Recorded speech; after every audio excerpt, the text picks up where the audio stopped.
Okay. Yeah, exactly. Last topic we should talk Sure. about Mhm. is does porn turn men into simps?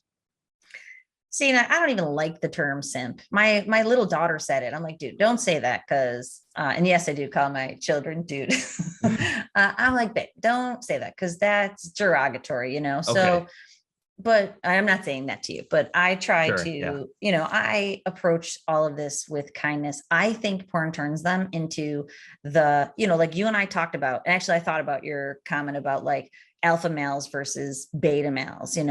Like this exists on a continuum. And I know porn is turning people into uglier versions of themselves and some people into the ugliest version of themselves. So whether we want to call that a simp, we know from science that men in particular are not getting into college or through college. Yeah. What does that make them? Not the most educated version of themselves, not the most intelligent version. Mm-hmm. I mean, just from the brain effects, we know that they're frying out their frontal lobes and their reward centers. That makes them dumber. It does. Like, so how that equates, like, and that's why, I always try to approach with kindness, but I think we're at a critical mass of men trashing their own brains, men in particular, and their own success.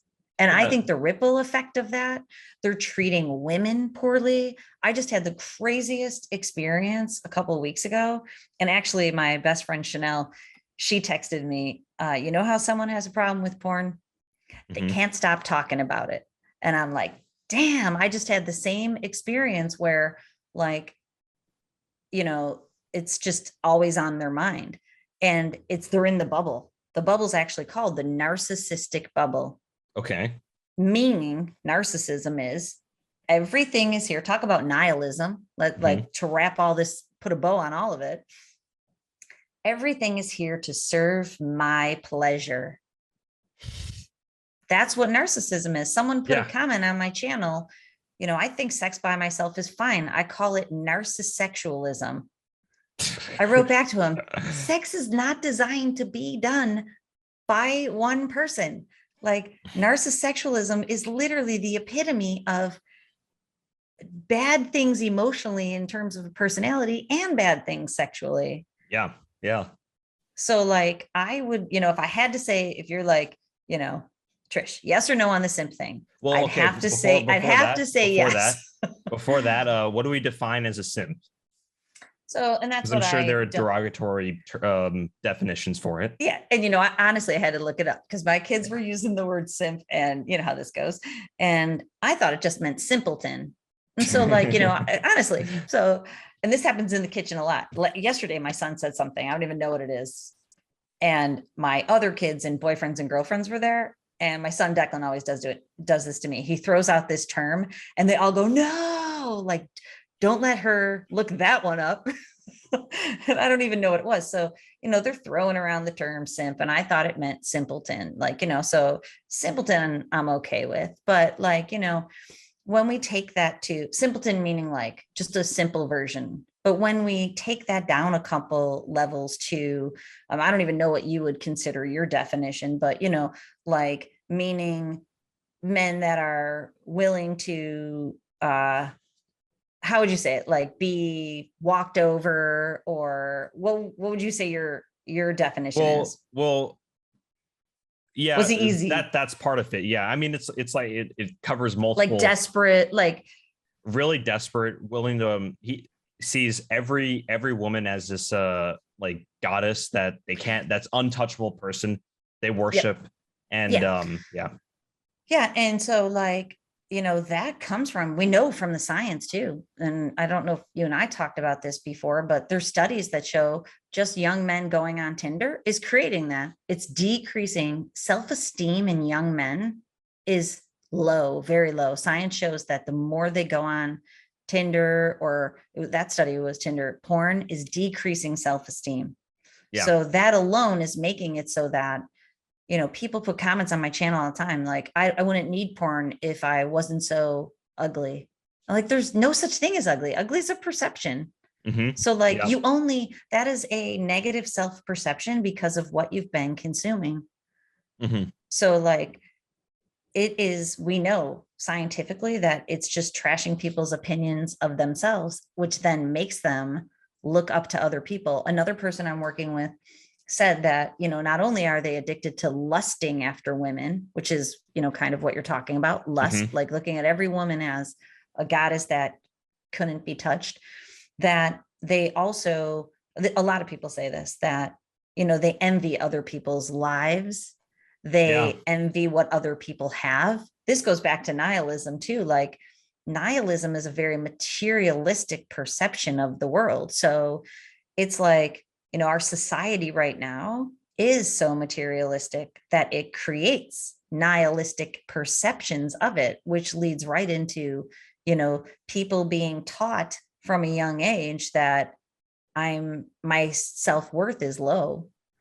And I think it's awful. Like, it's it just like the contrast theory, where you're looking at all these beautiful people on the internet in contrast with yourself, because there is no like ugly people on porn sites pretty much, and right in comparison.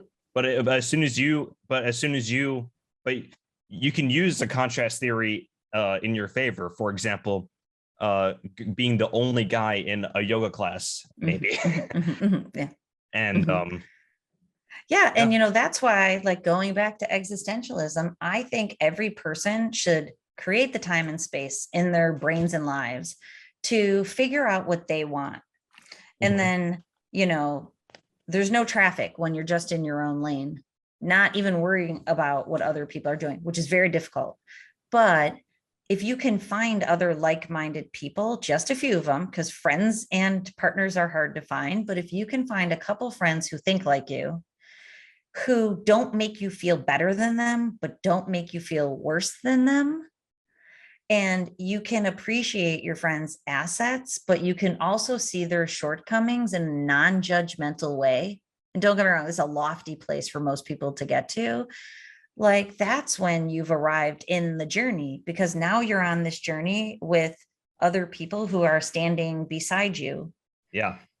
And if I can just add one more thing, like going back to porn, we know that porn consumption is, I have a lot of thoughts all at the same time, but like, when people consume porn, many times it's because they have a codependent relationship type and they have attachment. It's called an attachment fault line. So they have anxious or avoidant or both types of attachment styles. So my point about that is, in codependency, people put each other on pedestals, but they can never live up to that. And, porn can only live up to it because it's just a recording in the computer. But like, a partner can never live up to it, because if you spend enough time with a partner, they become human and they let you down.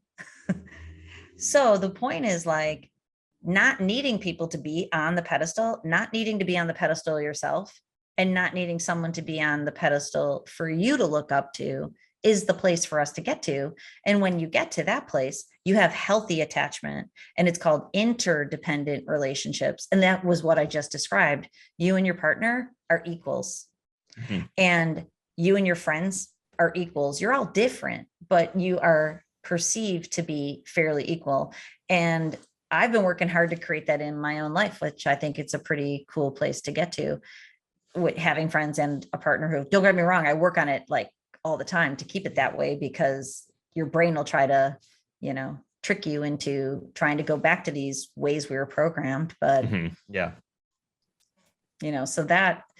so when people leave pornography behind, that decreases that whole perception of I'm not worthy and other people. And like I said about the fantasy that your experiment probably is going to in his mind, what happens is that's so internalized. Those are neural pathways that are being created. And then there's a transcription factor. It's called delta phos-B. Do you know about this? Yes. And it's like concrete being laid down. And my point about that is those neural pathways will fire themselves up with that 1 second of a thought. And, those old feelings can come rushing in. So, that's why I'm here, because I don't even really care about porn at all. I care about the effects that it's having on people in terms of all the other stuff that we've talked about.